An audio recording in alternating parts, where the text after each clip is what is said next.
This week on the Analog Circle podcast, Naughty Dog's latest game's title could be false.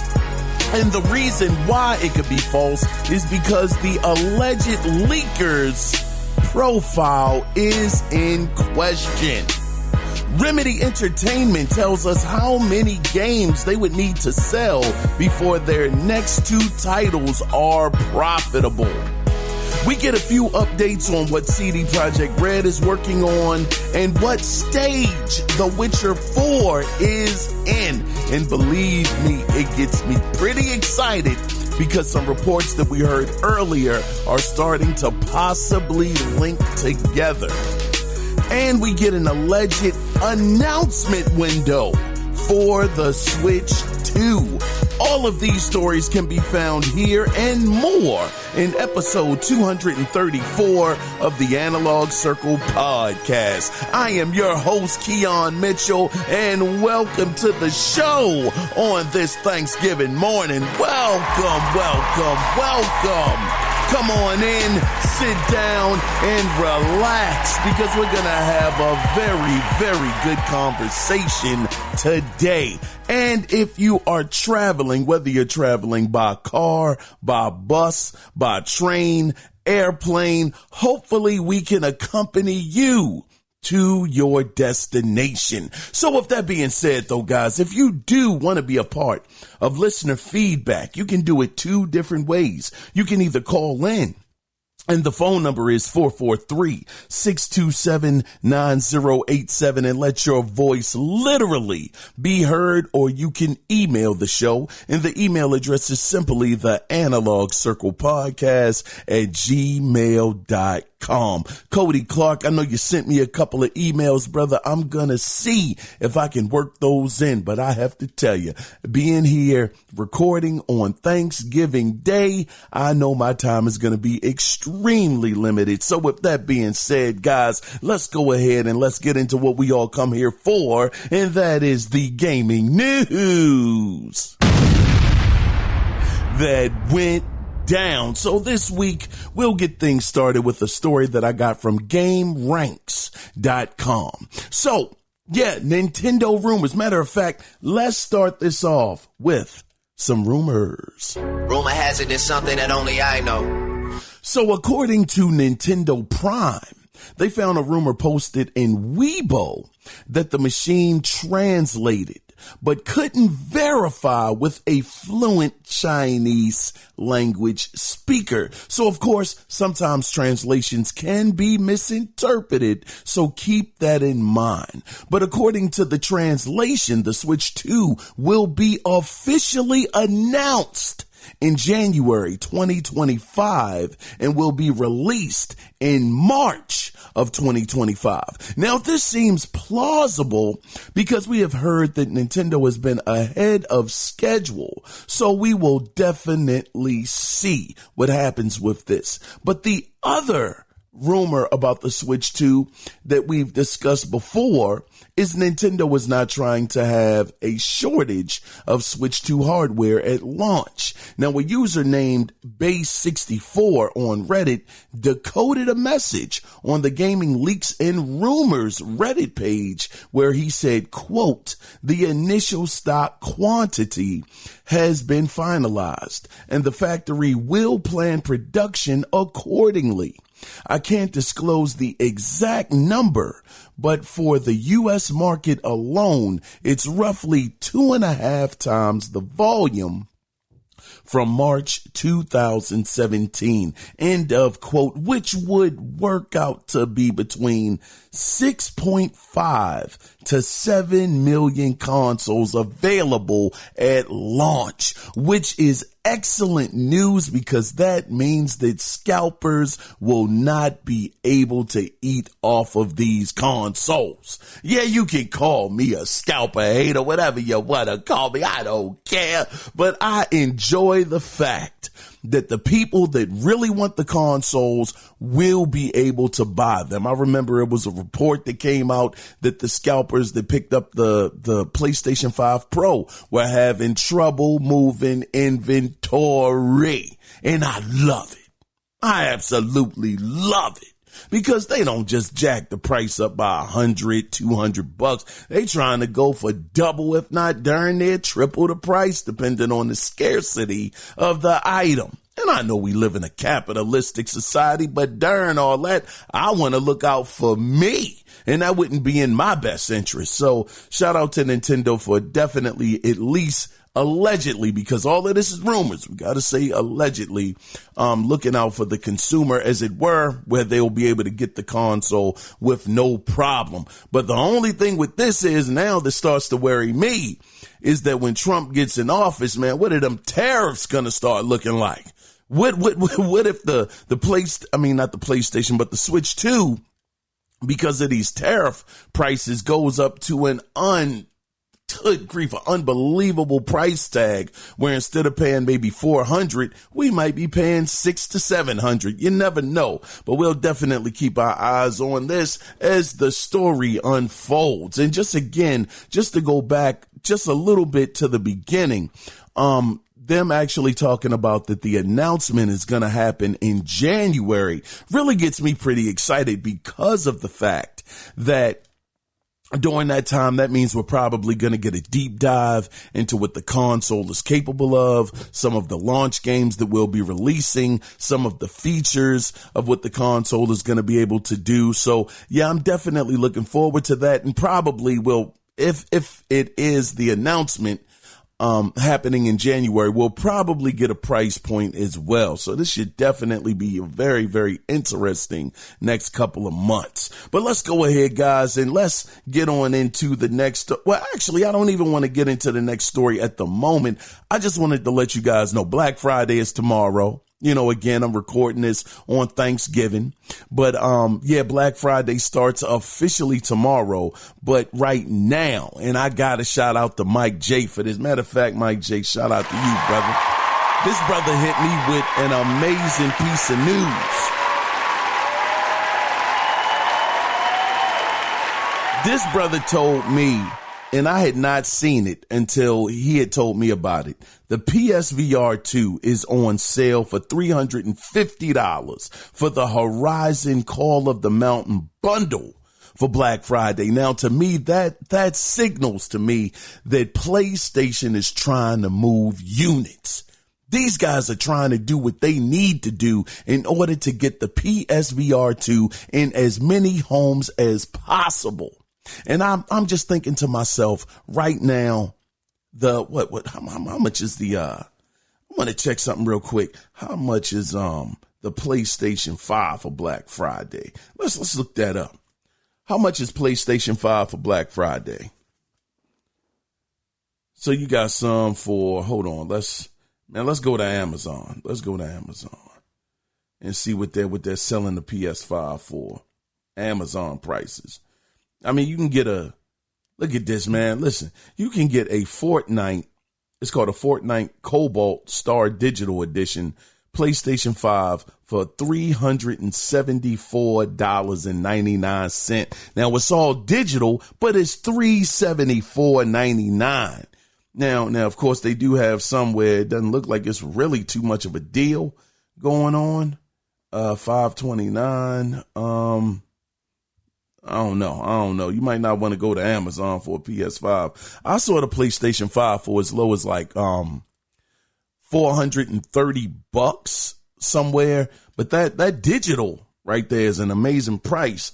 But what I was getting at is the fact that I don't think Microsoft has discounted the Xbox Series X deep enough. If they're really trying to move units, what they need to do is they need to lower that price even more. $450. I was semi-tempted until I saw this PSVR 2 being sold for $350. And I'm like, God, dog, this thing is normally $600 and you're pretty much able to get it half off. And you're only slashing off $50 for the Xbox Series X. I don't know how much I like that. I don't know if that really convinces me that you're trying to move units. You are in last place when it comes to units being sold. Now that kind of is by default, because Nintendo, we know that their generation or next generation hasn't officially started. The Switch is 7-8 years old at this point. So, it's not fair, but They're still not selling as well as they could be. If they were to lower that price to $350, I think they would start moving the heck out of some units. $200 for the Series S. I mean, good grief. I mean, you can never guarantee success, but I would have to think that at that price point, you're making it so people really don't have to think too hard about the purchase at $350. If it was something they were already interested in, the Series X, that is, or the S, at those kind of prices, it's like almost like not an instant buy, but more of a buy where you don't even think about it. Just, man, let me get that, pick that up. That's a good price. And, you move on with your day, get a couple of games, maybe subscribe to Game Pass if that's what you're trying to do, and just work it out that way. But I do believe that Microsoft, they should have been a lot more aggressive. They should have made the pricing to a point where a person just sees it and they want to buy it. And that just does not seem to be the case. Whereas Sony, again, they look like they are trying to move units because they're trying to get some kind of money back for their investment as it is right now. So if you were interested in a PSVR 2, $350, I don't know how long the sale is going to last, but I would not let it get to, what do they call it, Cyber Monday, if you're trying to get this. But let's go ahead, though, guys. Let's get on in to the next story. Now, if anyone is still using the Xbox 3D avatars, I unfortunately have some bad news for you, because on January 9th, 2025, the Xbox Avatar Editor will be shutting down. But on the good side, anyone that purchased items for their avatars after November 1st, 2023, you will be automatically refunded. Also the Avatar app will also be shut down because of, quote, low engagement. Yeah, I don't know anybody that's still using the Avatar system. That was kind of cool. Back in the 360 days, I never bought my Avatar any clothes or anything like that. It wasn't really for me, but it did have some kind of success because it stuck around for a long time. Some people enjoyed it. I wasn't one of those people. But again, if this was something you were into and you bought your avatar, some clothes or whatever, after November 1st, 2023, you will definitely be getting a refund. Let's go ahead, though, guys, and let's get into the next story that I got from IGN. So let's talk about Alan Wake 2 and Max Payne 2 1 and 2 developer Remedy Entertainment, because this week, matter of fact, this was something that I've never seen any of these developers do, but they talked about the numbers of what it would take for their game to be profitable. Show me the money. So here it is. So Remedy really, like I said, they gave us a look behind the curtain to discuss how many units a game needs to sell to get an ROI. Now, one thing the article pointed out that I found extremely interesting is it talked about these games getting this ROI over the course of the game's lifespan, which is a period of 3 to 5 years after the game releases, which, I don't think a lot of us take into consideration, me included, because if a game doesn't make it on the NPDs or the top spot of the NPDs, some consider it, that following month. If they don't make it on that list, some of us, would consider it a failure. But instead, we see now that it's a long play. So these guys aren't counting these games out, at least Remedy, that is, until they have been out between 3 to 5 years. So that's a long time. In some cases, it's moving into the following generation, as it were. So I found that just so extremely interesting that it doesn't matter for some of these guys how much a game sells in the first month or two, first 6 months. They want the long play, 3 to 5 years. So just keep those numbers in mind. So let me see. Here it is. So it says, like I said, it's a long play. So ROI. Now, this is the other interesting thing. They were saying that ROI doesn't mean the sales required for profitability. that's not what it means. It means achieving 100% ROI means you've doubled your investment. So with that, we see that profit, according to that figure, doesn't start until they've already doubled their money. So I thought a ROI, if you doubled your money, then that meant you got your money back. No, they're trying to do more than they want to do more than double it. Well, I guess that does make sense, because if you put the money into it already, you want to get that money back and some money on top. So yeah, that does make sense. So again, you got to double it in order to start to get your money back, the ROI that is. So, maybe that's why Square Enix is complaining so much all the time. But anyway, Remedy started the conversation off with PvE shooter FBC Firebreak, which is Remedy's 3-player co-op game, which will be available on Game Pass and PS Plus Extra day one, which is very interesting. Didn't think that was going to happen. So here we go. The development budget is $31.7 million for this title, and it will carry a mid-price point, which I'm taking it probably a $40 game. And to secure 100% ROI, the game would need to sell 3 million copies during its lifespan. So that 3 to 5 years, it needs to sell 3 million copies in order to get that ROI and to be a game that is, considered profitable, which is a low number, to be honest. 3 million to get all of your money back. For a $31.7 million investment. Very, very interesting. I would have thought it would have took a lot more than that for them to start feeling like they were really, really eating. But next, they discussed Control 2, which has a budget of $52.9 million.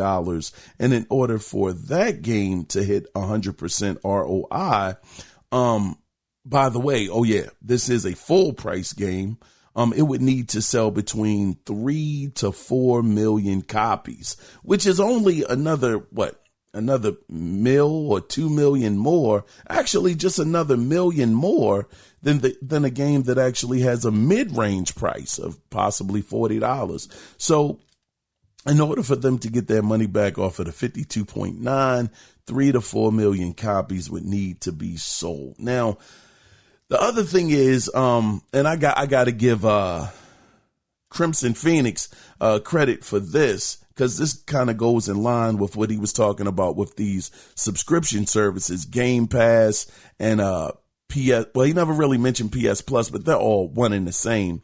Where them putting their games on their services actually does help them in the long run, because due to the subscription service, Control has reached 19 million players, and they're hopeful that by them reaching that many players, that's going to translate into great sales because of having a possible bigger fan base than they had during the first game. So hopefully that 19 million would bleed over into the sequel of Control 2. So I can see how the machine could definitely help, even though you may take a loss in the front, depending on if you're making a sequel or how well that game does. You can build up a fan base. And once that second title is released, it could definitely give you a more of an edge of being able to get people to try your game out, because you already have that bigger install base that already knows what the game is about. So you don't have to try as hard, to try to build up a fan base once that many people have already been exposed to your game because of these services, these game services. So we'll see how it goes, though. Found it very interesting, again, that they pretty much pulled the curtain back and showed us, hey, look, we got to make, in order for us to get a ROI, 3 to 4 million copies got to be sold for a $52.9 million budgeted game. And for $31.7 million, we need 3 million. So hopefully Remedy will get those numbers. I'm very, very confident that no matter what, they'll absolutely get those numbers for Max Payne 1 and 2 Remake. I don't think they're going to have any problems getting the ROI back on that investment. Well, I should say, I don't think Rockstar or Take-Two will be having a big problem with getting that money back out of that. But we'll see. But let's go ahead, guys, and let's get on into the next story that I actually got from Insider Gaming. So I want to preference this next story with this. This is solely based on rumors. So if you're enjoying your time with Mortal Kombat 1, and by the way, that game is $20 right now on PlayStation, on the PSN, $20 for Black Friday if you were interested in it. But if you're enjoying your time with Mortal Kombat 1 and the DLC that has been released, you may want to brace yourself, because that may all be coming to an end. Because according to Mortal Kombat 1 leaker Fatal Unknown, NetherRealm Studios has canceled the Combat Pack 3 DLC and second story expansion. And the reason for this is allegedly, well, the reason why this is happening allegedly is because the Chaos Reigns expansion sales were poor. Now, even though that isn't the best news, some of the positives that are coming out of this, though, are that Conan the Barbarian is still coming, and so is the T-1000 from the Terminator 2. Now, Fatal Unknown also said that a, quote, cameo or two, end of quote, may make it into the game because of work that has already been completed, but he, quote, didn't know yet, end of quote. Now, also, just staying on a positive track, Ed Boon did say that they had already been working on their next project before Mortal Kombat 1 was released. So at least we have the future to look to see what's next. And maybe it could be an Injustice game that may be coming up. Who knows? Maybe they go to a single player game. I'm not too sure. But either way, again, it's still a rumor that the DLC, the extra DLC is not coming because of poor sales. I really don't hear too many people talking about Mortal Kombat 1 too much.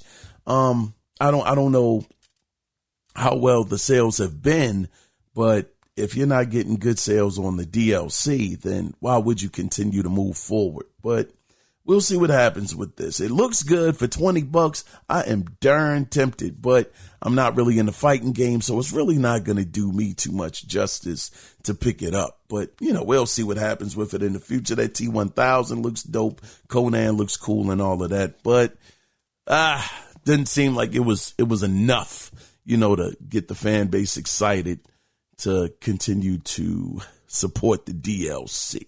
But let's go ahead, guys, and let's get into the next story that I got from IGN. So we got some updated news directly from CD Projekt Red CEO Michael Nowalski, who announced at their latest financial results, quote, I'm proud to confirm that several weeks ago, the Polaris team wrapped up production and moved on to full-scale production, the most intensive phase of development. We are very pleased with our progress on this project and wish to thank the team for its dedication. Now, if you're not familiar, end of quote. Now, if you're not familiar, Project Polaris is the first installment in the new Witcher trilogy. So that is very interesting because remember a couple of weeks ago, we were going over the possible release date of The Witcher 4 where they had it posted on CD Projekt Red store on the PC that The Witcher 4 was coming by December 31st, 2025. Now, we all understood that was a placeholder, but because it was a placeholder for next year, that had a lot of people believing that maybe the game would release sometime next year. So with them saying that they've gone into that they've wrapped up that pre-production and moving into full scale production, which according to him, again, Michael Nowakowski, which is the most intense phase of development, that could mean that they are really getting towards that tail end and possibly just need about a year, close to a year, to really wrap everything up. So again, with that, it could be a good possibility. Of course, we don't know for sure, but it could be a good possibility that The Witcher 4 does release next year. Now, on top of that, it was a couple of other things that were discussed during this this financial meeting. They talked about they had 400 people out of their 650 development team working on this game, which is The Witcher 4. They have 64 devs working on Orion, which is Cyberpunk 2077 sequel, which that's good because they're still continuing work on that. A lot of people looking forward to the next Cyberpunk. They have 18 working on Hadar, which is their new IP, which is dope to hear, and 42 working on Sirius, which is a Witcher game, which I believe Sirius is a remake, I believe, of the first game, if I'm not mistaken. But also with that news, they also revealed that Cyberpunk 2077 has sold 30 million copies to the day and have sold Phantom Liberty, the DLC, has also sold 8 million copies. So you're talking about between the two, the DLC and the main game, they have sold 38 million copies. Daggone. That is a huge number. Huge congratulations to y'all, CD Projekt Red. I say it all the time. That has to be one of the greatest gaming comebacks I have ever seen from any studio that has been doing it, man. So congratulations to y'all. But let's go ahead, guys, and let's move into the next story that I actually got from Comic Book. So you may have heard that Naughty Dog's next game title has been leaked, which has been called, quote, Timeless Travel, end of quote. And the so-called title was discovered on a LinkedIn profile from a person named Raymond Keller, who allegedly works for Naughty Dog as an environment artist, and listed, quote, Timeless Traveler, end of quote, under his work experience, and claims it's a new IP from Naughty Dog. Now, all that sounds plausible, but outlets, they did some digging on this guy, and he might not be who he's claiming to be. So Push Square, who we all know is another gaming news outlet, found out that Keller's name was never mentioned in the credits of Gotham Knights, which he claimed he worked on before joining Naughty Dog.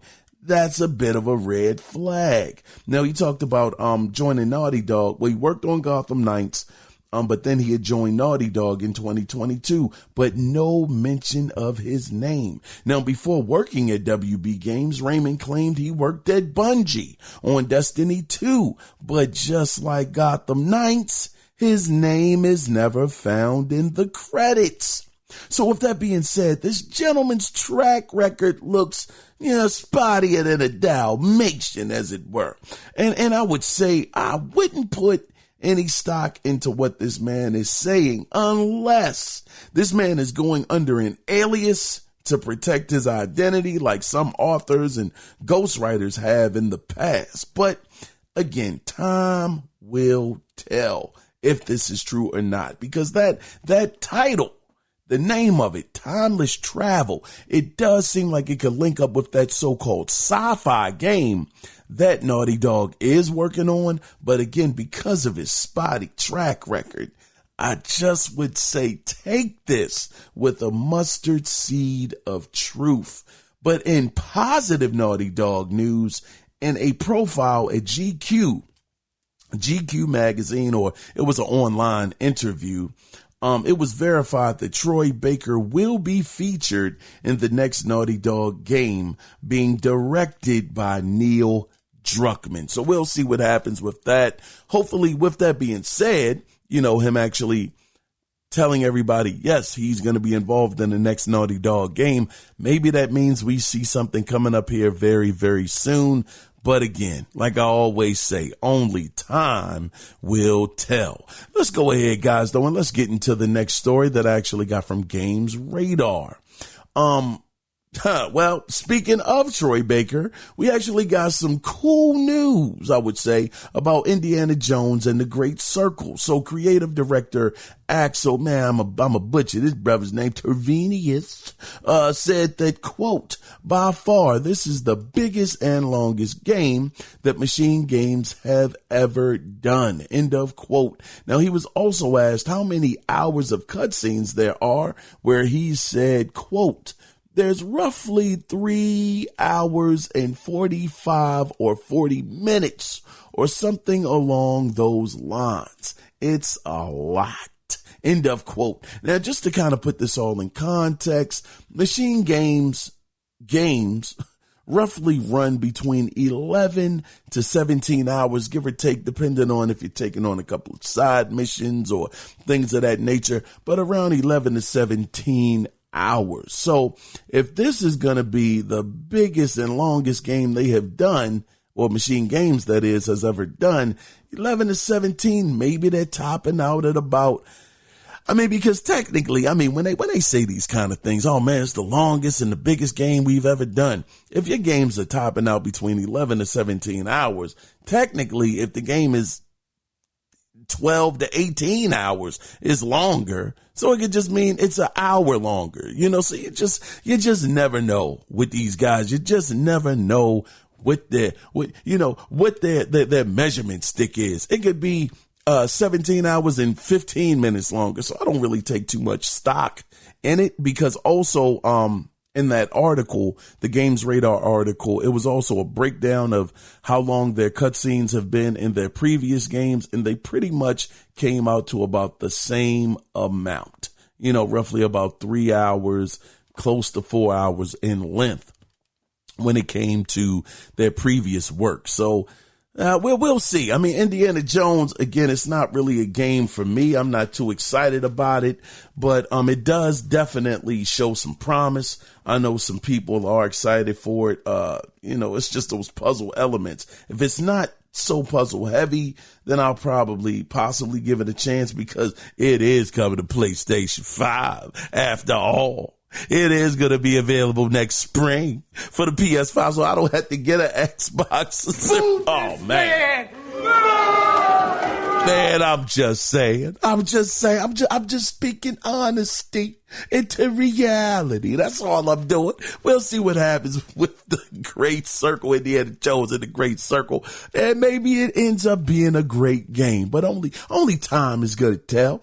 But what I wanted to also go over, and this last little bit is going to be a little PlayStation heavy, but y'all know that Katakawa, the parent company of, From Software, that Sony has been talking to these guys, and this was actually a story that I got from GG. Gadget. That's the name of the site, the website. But we know that they've been in talks, early on, and they've been trying to pick them up, as it were, From Software, and I believe the anime department. But it seems like, because this was something I didn't write down, so I'm actually looking at the article right now. It says that, now this is the title. It says All or Nothing. Katakawa doesn't want to sell From Software Studios to Sony and is pushing for a full merger. So, last week the media reported that, Sony was in merger talks with Japanese media holding Katakawa Corporation. Now, of course, this information was confirmed by Katakawa management. But like I was saying, now details, of this discussion between the two have become known. So, this is actually something that Bloomberg had reported, where it says that Sony has, they've been interested in acquiring Katakawa and, have been negotiating for many years. Now, the deal has not yet taken place due to the fact that the companies, they can't come to an agreement. So Katakawa wants to sell all assets, including book publishing, advertising, and property rental agencies. And Sony, in turn, is interested only in the studios that work on anime and video games. So This is the quote. It says, Katakawa, founded in 1945, is a rare beast in modern Japan. It owns the rights to more than 100,000 fantasy and science fiction novels and comics suitable for anime, and has the capacity to create anime series from scratch. The company also has broad and deep connections in the country's creative sector, making it easy to attract award-winning artists. And lest we forget, because Sony certainly has it, Katakawa owns stakes in very reputable game studios, including From Software, developer of Elden Ring. End of quote. So yeah, they're telling them, look, either you take all of us or you take none of us. You're going to buy all of these novels. There's 100,000 different pieces of literature that we have. You're going to take everything that we have that comes with us. And if you don't want to do that, if you just want to buy From Software and you just want to buy anime sector, deals off. We're walking away from the table. So right now, that seems to be the crossroads that these guys are at as far as Katakawa and Sony go, as far as their talks of actually being acquired. So hey, look, it's a 50-50 shot. Who knows? Right now, seems like Katakawa, they are just trying to get out of the business completely. And if you're not going to buy all of our assets, then we are not going to be able to sell to you. So this should be interesting to see how it turns out. I mean, the holidays are coming up now overseas. I don't know how it works. We all have different holidays that we all celebrate. So maybe that holds up progress, or maybe it doesn't, depending on, again, if they celebrate or not. But I'm taking it that eventually they will probably come to an agreement, where something that they can both agree on and get behind. But right now, it doesn't seem like it's going to be a walk in the park either. A lot of people thought that this was going to be easy. Sony was going to come in there, give them an offer. Boom, Katakawa was going to be with them in no time because they have such a great working relationship with each other. A lot of people thought it would be a walk in the park, but it is turning out to be anything but we'll see about this, in the near future. The other thing I wanted to mention is, oh man, the guy, the myth, the man himself that actually you can say he got God of War 2018 back on track. Shuhei Yoshida. Oh man, the man who's just been with Sony for so long, in fact, it's been 31 years, pretty much since PlayStation's inception. He has been around, but unfortunately, oh man, he is retiring. Man, Shuhei Yoshida is leaving PlayStation again after 31 years. So let me see. When is he going to retire? I believe it's in January. He'll be stepping down. They were talking about one of his roasts, when he was talking about this is how you trade games. Y'all all remember that year with the PlayStation. What was that? The PlayStation 4, I believe. I believe that's what it was. This stuff starts to run together after a while. But yeah, he was definitely one of those guys, definitely a staple in the PlayStation brand. But yeah, he'll be stepping down. I'm trying to find out when. Matter of fact, I ain't got to go through this. When is Shuhei Yoshida retiring? He's leaving effective from January 5th. No, the 15th of January. Yeah, so he's leaving January 15th. That's going to be sad, man. The guys that came in with the PlayStation brand, they're getting older. They're leaving. And, yeah, it is what it is. But shout out to Shuhei Yoshida for all of his hard work and dedication.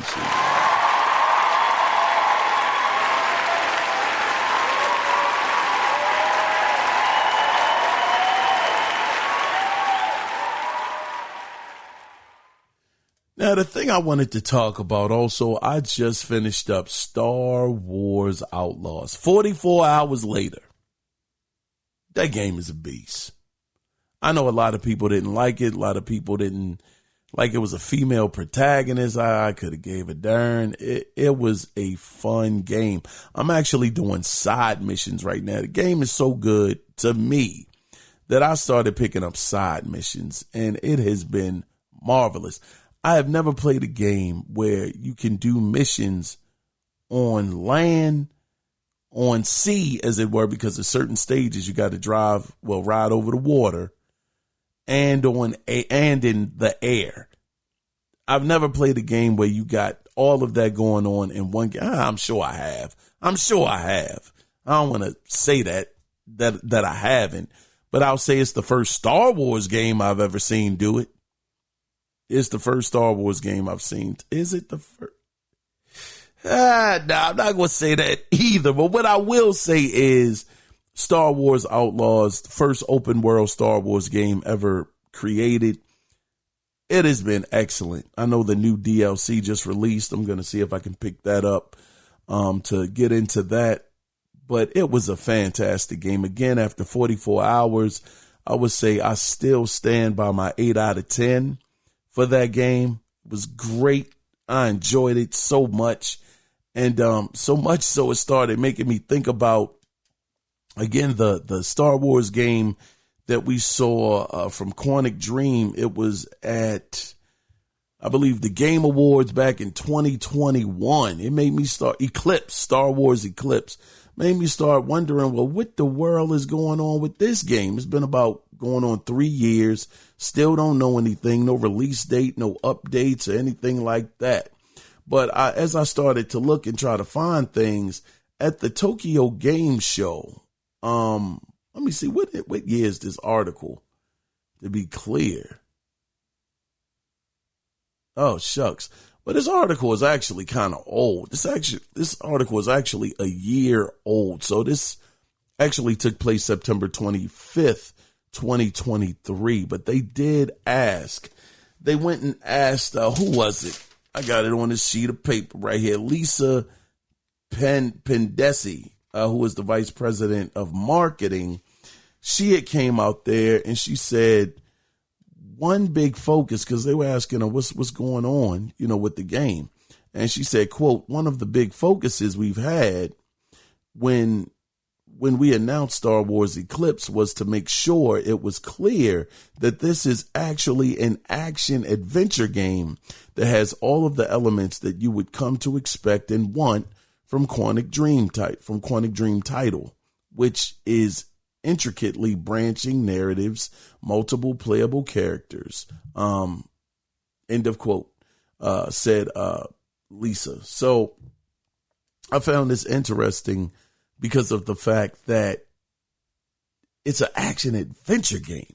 Usually Quantic Dreams games are more so almost like point and click adventures to a certain degree, just on steroids, that point and click almost.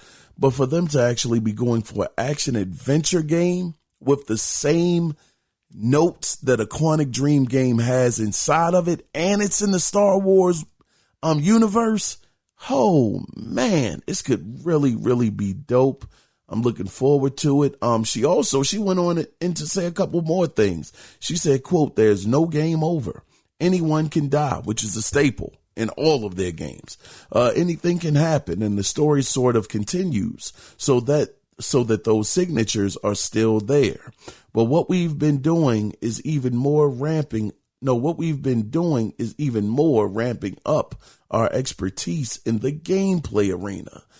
She says one of the amazing things about working with NetEase is that your imposing release date on us, said Pendesi. Quantic Dreams has always released games when they're ready.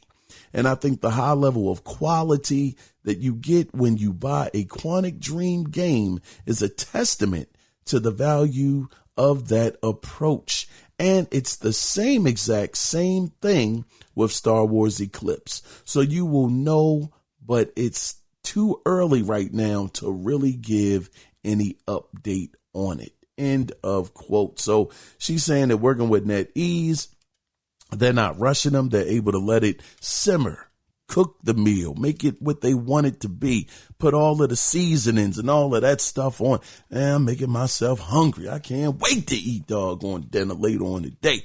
But yeah, she's just saying it's going to give them a lot of time to do what they need to, get the game where it needs to be, and they're going to release a quality product that all of us can get behind. And that no game over screen, yeah, that's been a staple since Heavy Rain, probably, what was it, Fahrenheit, from way back in the day. But I found it very interesting. The game is still being worked on. Might have heard at one point in time rumors that it probably got canceled. That wasn't true because they're still working on it. So it's good to see. Good to see. But Mike J. Hold on. Cody Clark. I want to at least go over one of your emails here, good brother. The title of your email. And again, if you guys want to be a part of listener feedback, call in or write in. Y'all know what to do. But Mike J. So the title of your email is more like Meh Friday.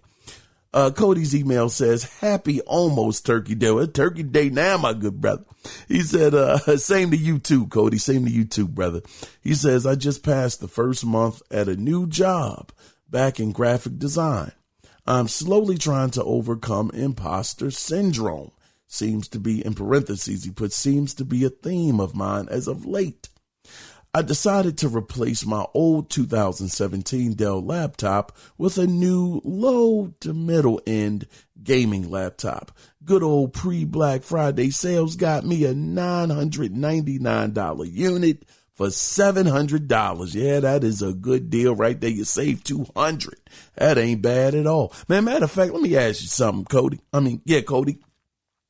Do you have, what are the specs on that laptop? I'm just curious. Do you have an NVIDIA, 2070, 2080, 3080 in it? Just curious to know. He says, well, Best Buy said it was $300 off, but corporations do how they do. I bet their cost was way less. Man, I bet it was. Jack that joker up high as a kite. He says, but then I am there loading Steam. Hold on. Let me read that again. He says, then I am there loading Steam, this Epic Games, that Battle.net, this, and I'm like, I don't really own any current games. It's all Xbox stuff. I load up the Xbox app. The pickings for PC are pretty mediocre, truth be told. Man, that's what I'm saying.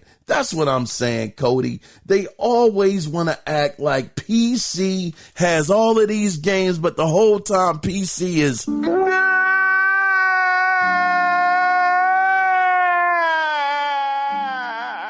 Jokers is hurting. Hey, you're on the struggle bus when it comes to these games, man. We ain't missing out on anything being on the card. So Jokers is out here doing fraud, and they frauding out here.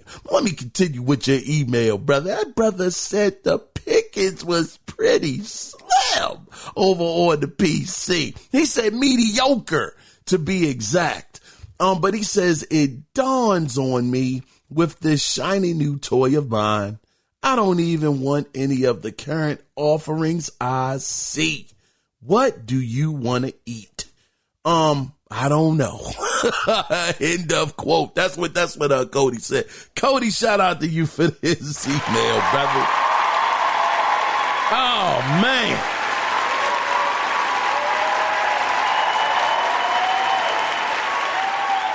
Now, I'm going to tell you, brother, yeah, PC, man, if I never have to go to PC, I would be so happy. I did it back in the 90s because it was, at that point in time, it was a huge difference. It was a big difference.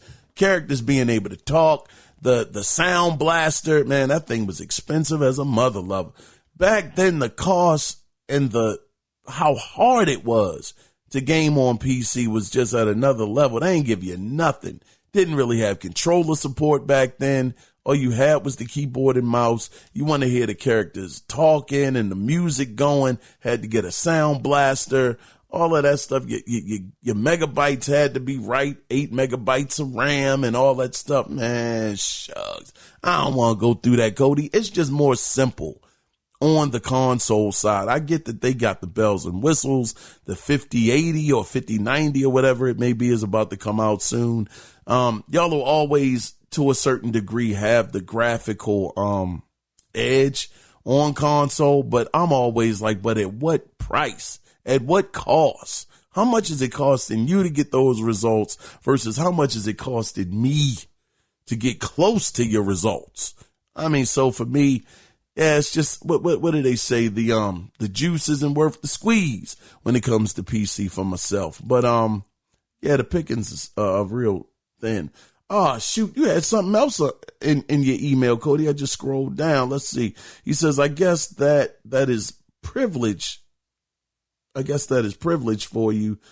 So much stuff. I can't even be bothered to want any of it. A 13-year-old me would never understand. I hope the holidays treat you well. Keep being safe and, oh man, awesome. Thank you, Cody. Thank you, brother, for those kind words, man. I hope you enjoy your day to day. You know, Thanksgiving, if you do celebrate. I hope you enjoy your time with the family and, you know, able to get some good eats. For me, as far as what I want to eat, though, I mean, I know you were talking about gaming wise, but as far as like physical food that I want to eat, man, look, I'm looking forward to some turkey, looking forward to some ham, mac and cheese, some sweet potatoes, sweet potato pudding is what it is, sweet potato pudding. Oh man, what else? Little bit of greens up on me, you know, some greens. And looking forward to some 7-Up cake, man. Get some 7-Up cake in your stomach. It's going to be a great day, man. I got to be to work at 1:00 in the morning. I don't know how much I'm enjoying myself today though. But look, that's going to be the end of the show this week, man. I'm not even going to give y'all the question of the week. Matter of fact, I guess I got to. Do I have to give y'all the question of the week? Man, it's Thanksgiving. I'm going to just call this thing Thanksgiving episode because I'm recording it on Thanksgiving. That's going to be it, man. There's no question of the week. But I will say, though, if you do want to be a part of listener feedback, like I tell y'all all the time, you can either call in at 443-627-9087 and let your voice be heard, or you can email the show, and it's simple. It's the name of the show. It is the Analog Circle Podcast at gmail.com. Again, I want to thank you guys so much for being here on this Thanksgiving episode of the Analog Circle Podcast. Now, we should be back on track next Wednesday. I'm pretty sure of it. You know, so yeah, until next Wednesday when we do it again. Until then, you guys take care. Be safe out there. Bye-bye. And thank y'all again so much.